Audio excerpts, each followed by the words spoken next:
Reisman here at Saul's Automotive, and today we're going to talk to you a little bit about quality of service and timeliness of service. Somebody called us this morning because their vehicle was leaking fluids, they were concerned, they needed to get to work, they needed a solution immediately.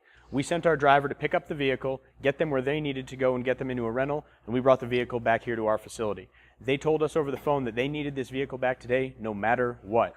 You can see here that Andrew's got this torn apart, and it is literally still steaming on us in the bay as we've already gotten it torn down and gotten it to the point where we can get service done. In this case, this Ford Explorer was leaking from its thermostat in the center of the valley of this 4-liter V6. This is a very common repair on these Ford Explorers or even on Ford Rangers with the 4-liter V6. If you've got one, or if you've had a complaint of a leak down or coolant issue with one, give us a shout. While most shops will tell you that this is a job that'll take 3 to 4 hours to get completed and cannot go out the same day because of the hot location that it's accessed at, it is not even 10 a.m. and we're putting this guy back together. Give us a shout at 303-919-7769 if you've got any concerns with yours, and we'll keep you cool.